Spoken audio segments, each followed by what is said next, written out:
Hero Vishal అనగానే ముందుగా గుర్తొచ్చేది 6 అడుగుల ఎత్తు, 6 ప్యాక్ బాడీ, కండలు తిరిగిన శరీరంతో యాక్షన్ సీక్వెన్స్ లో అద్దరు కొడతాడు. అలాంటి విశాల్ ఇప్పుడు ఒక్కసారిగా స్టేజ్ మీదే కుప్పకూలిపోయారు. గతంలో మతగత రాజా సినిమా ఈవెంట్ అప్పుడు సరిగ్గా మైక్ కూడా పట్టుకోలేక గజగజ వణుకుతూ మాట కూడా సరిగ్గా మాట్లాడలేకపోయిన విశాల్ ఇప్పుడు రీసెంట్ గా తమిళనాడులోనే జరిగిన ట్రాన్స్జెండర్స్ అందాల పోటీకి చీఫ్ గెస్ట్ గా వెళ్లి స్టేజ్ మీద బానే మాట్లాడి సడన్ గా స్పృహ తప్పిపోయారు. దీంతో ఒక్కసారిగా ఆ ఈవెంట్ మొత్తం గందరగోళంగా మారిపోగా విశాల్కి ఏదో పెద్ద సమస్య ఉంది అని చెప్పి న్యూస్ ఛానల్స్ లో ఆన్లైన్స్ లో ఒక న్యూస్ వైరల్ అయింది. ఇక పడిపోయిన విశాల్ వెంటనే దగ్గరలో ఉన్న ఒక హాస్పిటల్కి వెళ్ళగా డాక్టర్ ట్రీట్మెంట్ చేస్తున్నారు. అయితే అసలు విశాల్కి వచ్చిన సమస్య ఏంటి? ఎప్పుడు ఫిట్ గా ఉండే విశాల్ ఎందుకని ఇంత వీక్ అయిపోతున్నారు? ఆ ఒక్కరోజు షూట్ వల్లే విశాల్ ఇలా అయిపోయారా? ఆ సమస్య వల్లే అర్జున్ రెడ్డి హీరోయిన్ తో విశాల్ పెళ్లి ఆగిపోయిందా? అసలు విశాల్ బ్యాక్గ్రౌండ్ ఏంటి? ఆంధ్ర నుండి వచ్చి తమిళనాడులో స్టార్ హీరో ఎలా అయ్యాడు అనే విషయాలు ఈ వీడియోలో తెలుసుకుందాం. విశాల్ నటించిన సినిమాలో మీ ఫేవరెట్ ఏదనేది కామెంట్స్ లో రాసి వీడియోని చివరి వరకు చూడండి. 1977 ఆగస్టు 29న జీకే రెడ్డి, జానకీదేవి దంపతులకు జన్మించారు విశాల్ రెడ్డి.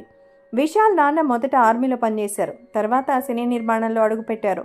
దీంతో ఆ సమయంలో విశాల్ అతని అన్నయ్య బాలనటులుగా నటించారు. అలా పలు మూవీస్ లో బాలనటుడిగా చేశారు. ఇక విశాల్ కు చెల్లెలు ఐశ్వర్య, అన్నయ్య విక్రమ్ కృష్ణ ఉన్నారు.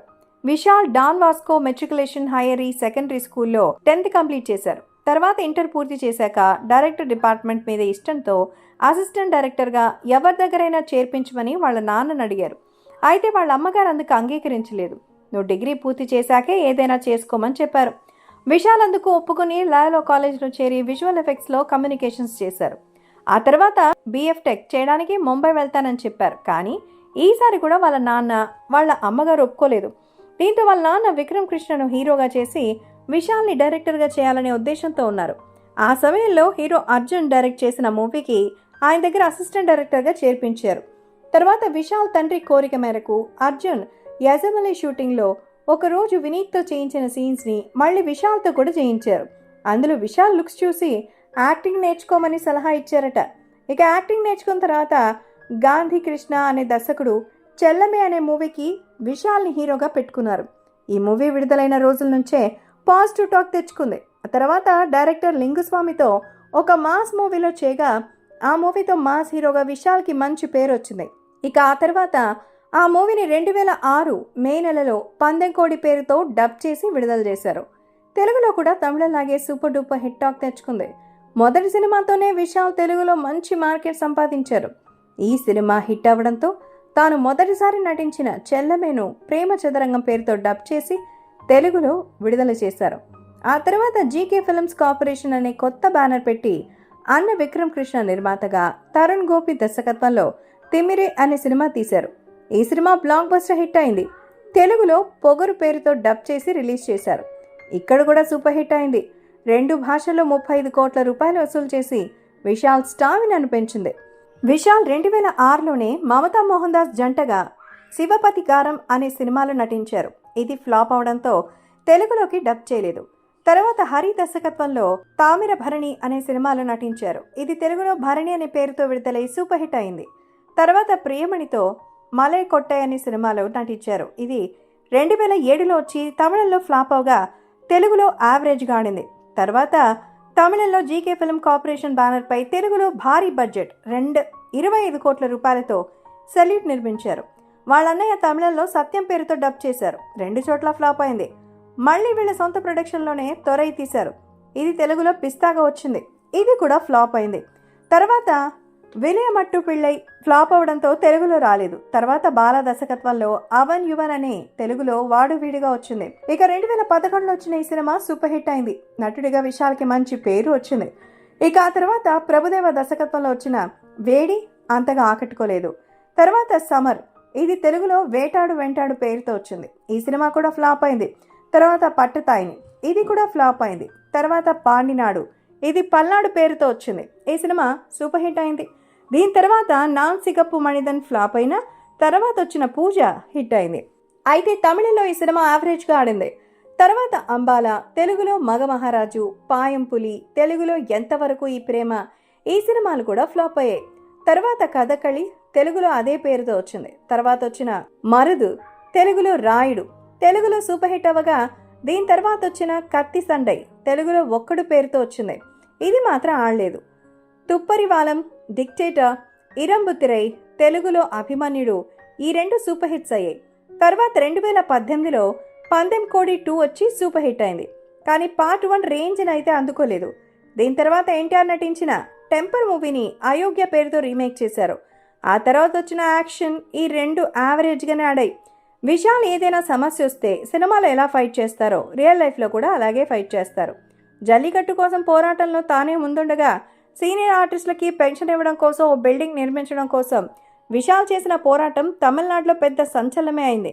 తర్వాత కార్తీ మరికొందరు హీరోలు అతనికి సపోర్ట్గా నిలిచారు. ఈ విషయంలో తన అభిమాన హీరో శరత్ కుమార్తో విభేదాలు పెట్టుకున్నారు. ఆ సమయంలో విశాల్ది తమిళనాడు కాదని ఆంధ్రప్రదేశ్ అని నిరూపించడానికి కొంతమంది విశాల్ రెడ్డి పేరుతో కాంట్రవర్సీ లేవదీశారు. కానీ అది ఎవరూ పట్టించుకోలేదు. 2017లో జరిగిన ప్రొడక్షన్ కౌన్సిల్ ఎన్నికలలో ప్రెసిడెంట్గా గెలిచాడు. ప్రస్తుతం బిల్డింగ్ ద్వారా వచ్చే పెన్షన్తో పేద కళాకారులకు 1000 రూపాయల పెన్షన్ అందజేస్తున్నారు. అలాగే కొంతమంది సీనియర్ ఆర్టిస్టులని సన్మానిస్తున్నారు. ఇక విశాల్, వరలక్ష్మి ఇద్దరు చిన్నప్పటి నుంచి క్లోజ్ ఫ్రెండ్స్ కావడంతో ప్రేమించుకున్నారు. అయితే వీళ్ళ ప్రేమ పెళ్లి వరకు రాలేదు, మధ్యలోనే డ్రాప్ అయిపోయింది. 2019లో విశాల్కు పెళ్లి చూపులు ఫేమ్ అనీషా రెడ్డితో అంగరంగ వైభవంగా ఎంగేజ్మెంట్ జరిగింది. అయితే ఈ ఎంగేజ్మెంట్ కూడా క్యాన్సిల్ అయింది.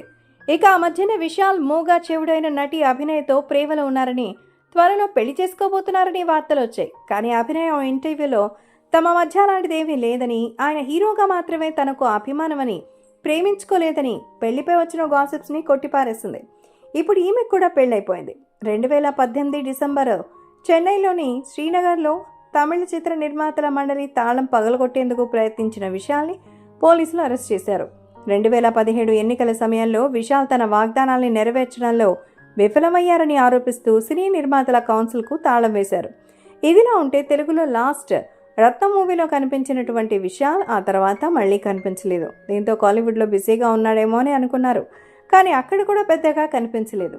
అయితే ఆయన నటించిన మతగధ రాజా మూవీ షూటింగ్ 12 ఏళ్ల క్రితం పూర్తవగా ఇప్పుడు ఆ మూవీ రిలీజ్కి ముహూర్తం కుదిరింది. సంక్రాంతి సందర్భంగా ఈ మూవీ జనవరి 12న థియేటర్లో సందడి చేసింది.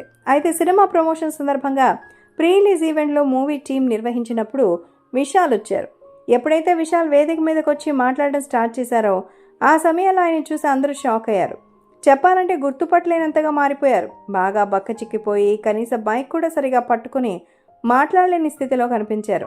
ఆయన చేతులు కూడా బాగా వణుకుతూ నిలబడడానికి కూడా చాలా ఇబ్బందిగా కనిపించడంతో ఆయనకు సంబంధించిన వీడియో నెట్లో బాగా వైరల్ అయింది.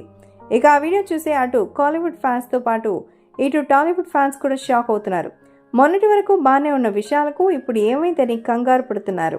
దీంతో విశాల్ కొద్ది రోజుల నుంచే తీవ్రమైన చలి, జ్వరం, జలుబుతో బాధపడుతున్నారని, అందుకే అలా జరిగిందని విశాల్ టీం చెప్పింది. అలాగే ఇప్పుడు రీసెంట్గా జరిగిన ఇన్సిడెంట్స్ని కూడా చూస్తుంటే ఆయన్ని మరో సమస్య వేధిస్తోందని అర్థమవుతోంది. దీని గురించి ఇరుమురై మూవీ సమయంలో విశాల్ గాయపడడంతో అతని కన్ను, మెదడుని కలిపే నరాలు దెబ్బతిన్నాయని గతంలోనే టాక్ వచ్చింది. ఇక అప్పటి నుంచే విశాల్ ఇలా అయ్యారని తెలుస్తోంది. ఏది ఏమైనా ఒకప్పటి విశాల్కు ఇప్పుడున్న విశాల్కు తేడా చూసి ఆయన ఫ్యాన్స్తో పాటు సామాన్య ప్రజలు, ప్రేక్షకులు కూడా తట్టుకోలేకపోతున్నారు. సో ఇది ఫ్రెండ్స్, ఇలాంటి మరెన్నో వీడియోస్ కోసం మా ఛానల్ని సబ్స్క్రైబ్ చేసుకోండి.